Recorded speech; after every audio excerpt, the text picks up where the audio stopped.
Muchas gracias, Alejandro, y buenos días a todos. Bien, estuve hace unos 4 años aquí hablando sobre resistencias y en esta presentación lo que os voy a contar es, como bien dice el título, posibles novedades, pero a evitar. ¿Vale? Normalmente siempre hablamos de las resistencias a toro pasado, que estamos encontrando, mecanismos de resistencia, mutaciones y demás, pero un poco lo que hoy os voy a contar es qué podemos o qué tendríamos que intentar hacer para evitar el desarrollo de nuevos casos de resistencia, sobre todo pues, bueno, en el ámbito de los cultivos extensivos de invierno, que es lo que estamos trabajando hoy. ¿Vale? Por eso, primero tengo un poco de disclaimer. Os voy a contar un poquitín sobre los casos actuales de resistencia en la península ibérica y sobre todo la problemática que si no cambiamos de prácticas de cultivo o con la limitación de ingredientes activos que tenemos a día de hoy nos podemos encontrar en el futuro. ¿Vale? Lo que os vamos a contar es lo que suponemos o entendemos que puede pasar, ¿vale? En base a las prácticas agrícolas y a lo que está ocurriendo en otras partes del mundo, ¿vale? Si alguien sabe algo más, que nos lo cuente. ¿Vale? Tenemos que tener en cuenta también que todos los métodos de control, incluso el quitar hierbas a mano, ¿vale? Pueden desarrollar resistencia a herbicidas, resistencia de las malas hierbas. Pero aquí vamos a hablar solo de herbicidas, ¿vale? No vamos a hablar de controles mecánicos, no vamos a hablar de controles manuales, láseres, electricidad, no, aquí vamos a hablar de herbicidas.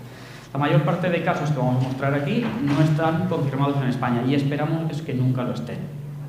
Y tampoco vamos a entrar en tema de inversiones de flora, solo nos vamos a centrar en el tema de resistencias, ¿vale? Podríamos hablar largo y tendido sobre el incremento de compuestas por parte de los cambios de uso de herbicidas en los últimos años, incremento de umbelíferas, sobre todo en parcelas en las que tenemos problemas de resistencia en vallico y utilizamos mezclas a base de diflufenical, pero no es el objetivo de la charla de hoy, ¿vale? ¿Qué sabemos a día de hoy? Pues bueno, publicamos hace unos meses un artículo sobre todos los casos de resistencia que teníamos confirmados en la península ibérica. ¿Vale? Lo podéis consultar en la revista Agronomy, está en inglés, pero sí, a ver, el puntero está aquí, en la web de la Sociedad Española de Malabología, que la tenéis ahí abajo, ¿vale? Podéis entrar y todos los casos que es... ¿Perdón? Todos los casos de resistencia que se van confirmando los vamos subiendo a la web, ¿vale? Con el objetivo de que tanto técnicos como agricultores sepáis qué está ocurriendo, en qué zonas está ocurriendo y qué podemos hacer para evitar que esos casos de resistencia vayan a más. ¿Vale? Así que ya voy a entrar especie por especie en los casos de resistencia que nos pueden llegar a las parcelas. ¿Vale?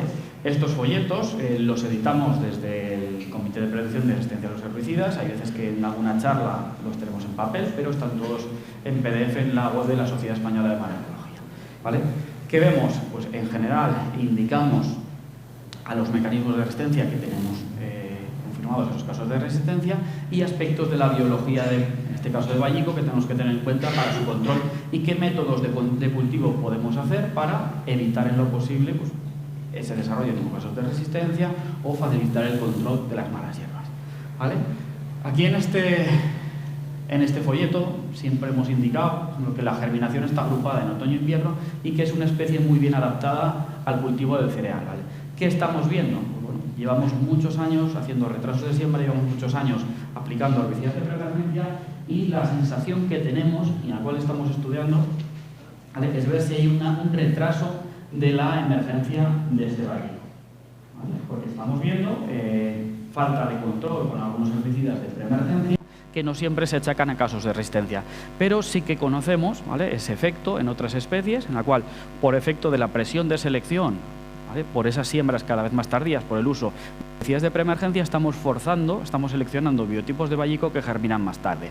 Entonces son capaces de escaparse de esas prácticas de manejo, ¿vale? No es una resistencia como tal, sino que es una adaptación a ese manejo por efecto de los herbicidas preemergentes, ¿vale? Entonces, esto lo deberíamos tener en cuenta, ¿vale?, para evitar en lo posible el desarrollo de estos biotipos, ¿vale?, que aunque no veamos una resistencia clara a los herbicidas, sí que vamos a ver eficacias inferiores a las previstas, ¿vale? Lo que sí que tenemos muy claro es que se está incrementando la superficie afectada y además se está incrementando la intensidad de esa resistencia, ¿vale? Teníamos zonas en las que hasta hace no muchos años solo teníamos resistencia a herbicidas del grupo A, ahora estamos viendo resistencia a herbicidas también del grupo B, resistencias metabólicas, clortulurones y demás. ¿Vale? En el caso del olivo, no nos afecta, tenemos muchos biotipos con resistencia múltiple, tanto a glifosato como a herbicidas del grupo A, lo que hace que sean prácticamente imposibles de controlar en posemergencia de forma química. ¿Vale? En general, en cultivos extensivos de invierno no esperamos nuevos mecanismos de acción a corto plazo, ¿vale? Y lo que estamos viendo es un incremento de la presión de selección solo con herbicidas del grupo 15, ¿vale? Lo que eran los antiguos grupos K3 y N, prosulfocar y flufenacet, ¿vale? Ahora ha pasado al grupo 15. Y lo que estamos viendo, pues eso, en el caso de biotipos con resistencia múltiple, toda la presión de selección la estamos haciendo con ese tipo de herbicidas, ¿vale? Entonces, deberíamos intentar rotar con otro tipo de cultivos que nos permitiesen utilizar herbicidas diferentes y prácticas de manejo también diferentes, ¿vale? Lo que os decía, tenemos en preemergencia, ya veis, solo herbicidas de los grupos, no sé si lo veis bien desde atrás por la resolución de la pantalla, ¿vale? Herbicidas del grupo 15 que son capaces de controlarnos biotipos con resistencia metabólica, con resistencia por mutación de Vallico, ¿vale? Esto es lo que comentaba Alejandro, es un sistema de decisión que llevamos desarrollando desde hace varios años, en el cual, pues, entre otras cosas, indicamos qué herbicidas y qué dosis son las mínimas necesarias para llegar a los niveles de control que necesitamos en las diferentes especies y que si alguien tiene interés puede mirarlo allí en la web, ¿vale? En el caso de biotipos resistentes de Vallico, sea por metabolismo o sea por mutación, ¿vale? Si vamos en posemergencia, no tenemos a día de hoy herbicidas que nos puedan dar eficacia suficiente, ¿vale? En el caso de amapola, ¿vale?, conocemos desde hace varios años resistencias a los grupos O, hormonales y B, en general sulfonilureas, triazolopirimidinas y demás, ¿vale? Y a diferencia del Vallico, sí que tenemos alternativas de control, ¿vale? Tenemos herbicidas preemergentes que nos dan buena eficacia, sobre todo, pues, a base de pendimetalina, clortulurones y demás, ¿vale? Tenemos nuevos herbicidas hormonales desde hace unos pocos años en el mercado que también nos dan buenas eficacias en el control de esta amapola, ¿vale? Porque aunque pertenezcan al mismo mecanismo de acción, el lugar de anclaje es ligeramente diferente dentro de la amapola y por eso nos dan esa eficacia aunque pertenezcan al mismo grupo, ¿vale? Sí que estamos viendo nuevos focos de resistencia, sobre todo en la zona sur de España, que hasta hace pocos años prácticamente no teníamos problemas de resistencia, y lo que estamos viendo en toda la zona norte es que todo el uso, digamos, y toda la eficacia que nos aportaba bromoxinil en el control de amapola, desde que cayó este bromoxinil, ¿vale?, lo hemos perdido. Y se está viendo un cambio, un incremento de uso de herbicidas de preemergencia, ¿vale?, sobre todo, pues, pendimetalina, isoxaben y demás, que nos están dando buenos controles a esta amapola. A medio plazo, en este caso, sí que esperamos herbicidas inhibidores del HPPD, ¿vale?, que serían nuevos en cereal, ahora solo hay autorizados en maíz, que podrán ser utilizados en posemergencia precoz de esta amapola y tendremos un mecanismo de acción nuevo para poder rotar y evitar en lo posible el desarrollo de resistencias, ¿vale? Ya veis aquí, en preemergencia, pues bueno, tenemos diflufenican, tenemos metribuzina, tenemos alternativas suficientes en preemergencia como para poder hacer una rotación de ingredientes activos suficiente para controlar amapola, ¿vale? Si lo veis aquí, todos los mecanismos de acción disponibles, la verdad que tenemos una varianza suficiente de productos para llegar a controlar esta amapola, ¿vale? En el caso de la avena es ligeramente más complicado, ¿vale? A día de hoy sabemos de casos de resistencia a herbicidas del grupo A, pues sobre todo FOPs de incidents en el cultivo de los cereales, ¿vale? Tenemos que tener también en mente que cuando tenemos resistencia a ese grupo, en el caso de los cereales, esa avena también será resistente a los herbicidas del grupo A que podamos aplicar en girasol, que podamos aplicar en colza o en guisante, ¿vale? Es una resistencia, normalmente una resistencia por mutación, entonces es una resistencia que comparte a todos los herbicidas del grupo, ¿vale? Y es lo que podemos ver aquí, ¿vale? En general, la principal limitación que tenemos es que en el momento en el que desarrollamos resistencia al grupo A, solo nos quedan herbicidas disponibles del grupo B, ¿vale?, sobre todo sulfonilureas y triazolopirimidinas, y el principal problema es que en los cultivos en rotación solo tenemos herbicidas del grupo A, ¿vale? La avena, por la profundidad de germinación que tiene, es capaz de tolerar los herbicidas de preemergencia, ¿vale? O sea, ese metolacloro, prosulfocar, flufenacet y demás. Entonces nos quita muchas alternativas disponibles que tenemos en otras gramíneas de semilla pequeña, como podría ser el vallico y el bromo en cultivos en rotación, ¿vale? Tenemos otras especies, como podrían ser pues, rabanices amarillas, Sinapis arvensis y Repistrum rugosum, ¿vale? Aquí por ahora no conocemos casos de resistencia en lo que es Castilla-León entera, pero sí que conocemos resistencias a herbicidas inhibidos de la ALS en la zona de Navarra y el norte de Zaragoza, ¿vale? Son dos malas hierbas que son prácticamente iguales desde el punto de vista fisiológico con la colza y son muy difíciles de controlar en colza convencional. Y además, si tenemos estos biotipos resistentes a herbicidas inhibidores de la ALS, no los vamos a controlar bien en colza Clearfield, ¿vale? Porque el Imazamox es un herbicida que pertenece a este grupo de los inhibidores de la ALS y tiene una parte de resistencia cruzada bastante importante. Como dificultad también, pues bueno, la pendimetalina en caso de cultivos en rotación, como podría ser guisante, no las controla excesivamente bien. De hecho, la pendimetalina a dosis baja está autorizada también en la colza. Pero, sin embargo, podemos utilizar mezclas a base de metribuzina y diflufenican o podemos utilizar herbicidas hormonales en posemergencia en el cultivo del cereal para poder rotar y controlar bien estas especies, aunque sean resistentes a herbicidas inhibidores de la ALS, ¿vale? Ya veis aquí la eficacia que nos aportaría el 2,4-D sobre pues, Sinapis arvensis, alrededor de un 97%. Por aquí tenemos Raphanus raphanistrum, del orden de un 97% también, ¿vale? Otras especies que se están extendiendo, sobre todo por la zona de Aragón y Cataluña, ¿vale? Son estas. La Salsola cali, en la zona remolachera sí que la conocéis. Coquia scoparia se ve menos, pero en general también se va extendiendo, ¿vale? Y son dos especies que en Estados Unidos y Canadá son muy problemáticas, ¿vale? En general no les prestamos mucha atención porque no afectan directamente al cereal, ¿vale? Pero poco a poco están yendo a más, ¿vale? Son dos especies que germinan a lo largo de primavera.